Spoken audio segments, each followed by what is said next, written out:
Alright, sitting before you, you have the original, not the upgraded, the original parts for the AK trigger that the Tapco G2 trigger replaced. The hammer, the trigger and the sear, and whatever they call this, the part that catches it for your reset. The part that catches the hammer back there. I've been called at least a trigger snob. I really like good triggers. I appreciate them. I think they make a massive difference in the functionality and performance of the gun, as well as comfort, and bad triggers make me not so much want to use a gun. So I've done triggers in quite a few of my guns. Every Glock I've ever had, I have polished every single part of the trigger, as well as putting a ghost connector in it to drop it down to the 3.5 pounds. It never drops it down to the 3.5, but it does make it better. So I'm going to do what I can to make it better. That's also why I don't have an M&P. I want one just because of ergonomics, but the trigger is such a big deal to me that I haven't bought one.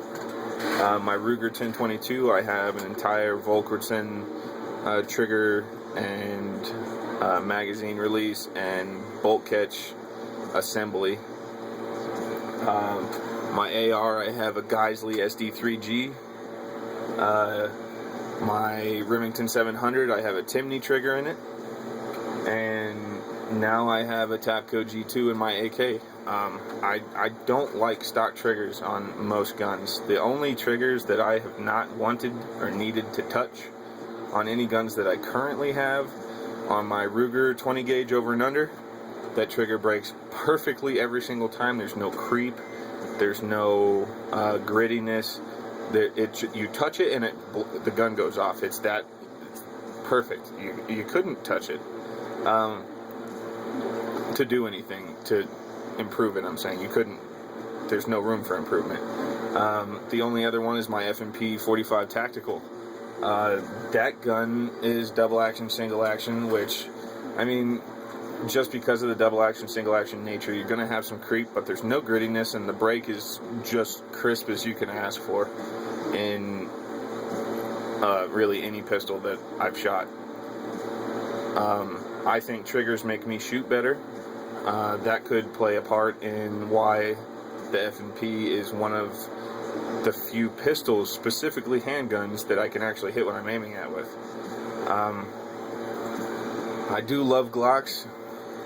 I haven't really had one that I was giving me too much of a hard time with actually connecting with the target. But the triggers just, I mean, they're consistent. They're always the same.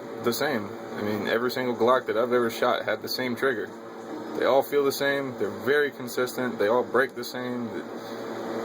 So, I mean, I am a big fan of that. Consistency is where habits are formed. So, I think that's very important. Now, as far as this specific trigger goes, there's two main differences that I've found so far. I've had the trigger in my AK for, let's say, today it's 10:30 in the morning. On Sunday, I put it in at 11:30 or midnight Friday night. So I have 200 rounds through it, or maybe 200 to 250 rounds through the gun since I put the the trigger in it. And I have to say that I should have bought one when I first ordered this AK, because the trigger is the one downfall.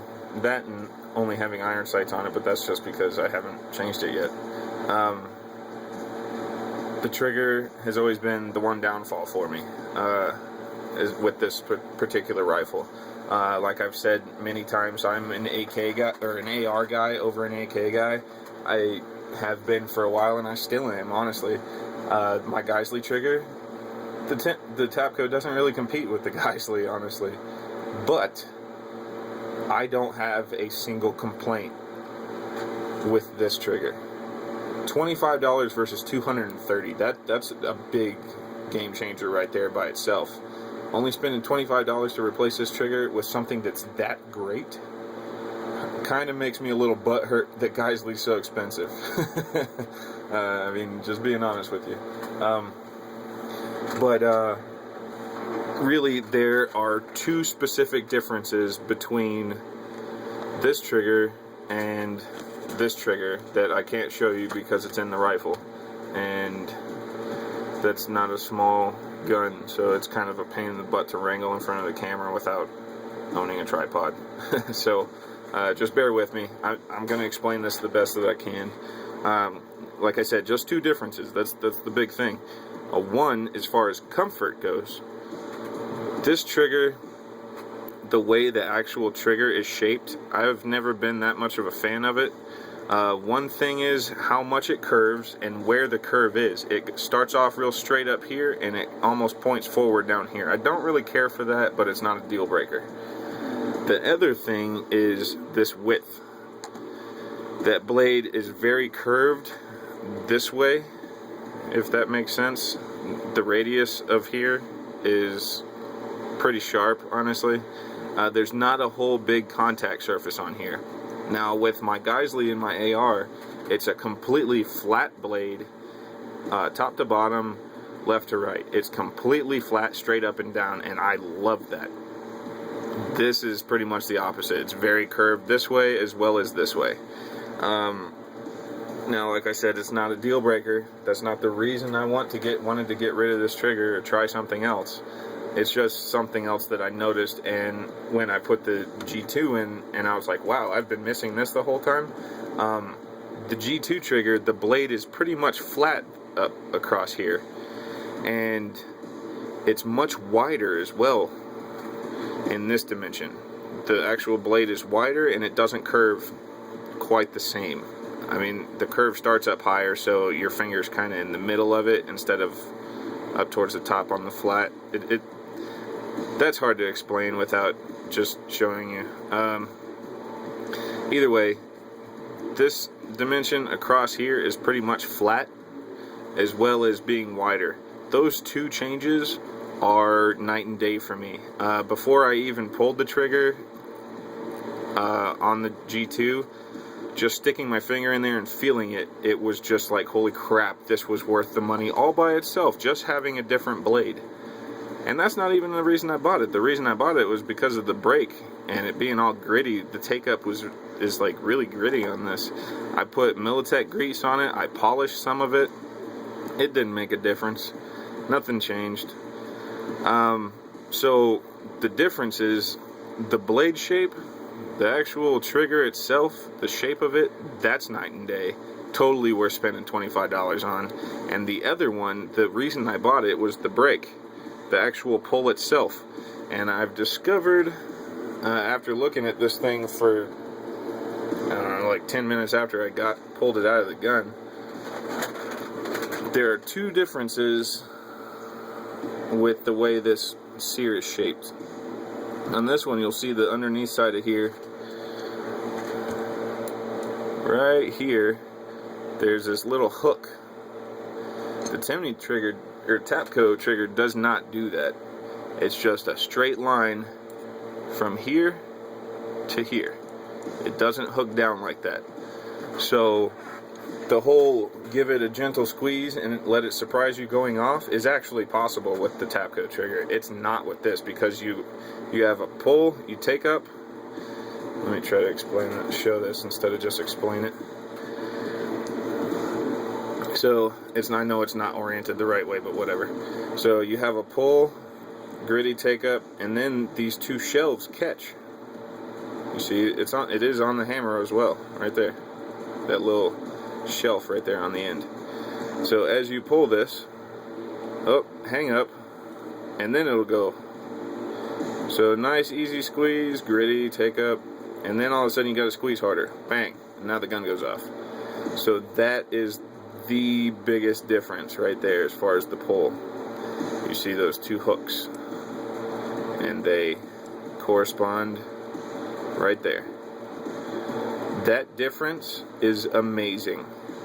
How the G2 trigger, like, you'll start to pull and then all of a sudden you just hear click bang.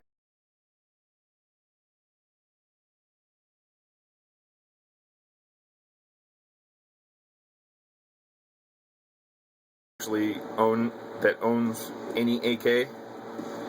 If they do make, this is the single hook version. They do have a double hook version. It's the same price. This is where I got mine. I really, really strongly suggest that you go pick one of these triggers up, because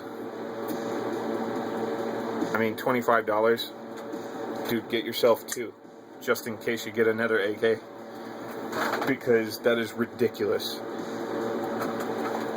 I mean, like I said, I have about 200, 250 rounds through it now, and I enjoyed pulling the trigger every single time, which I could not say with that.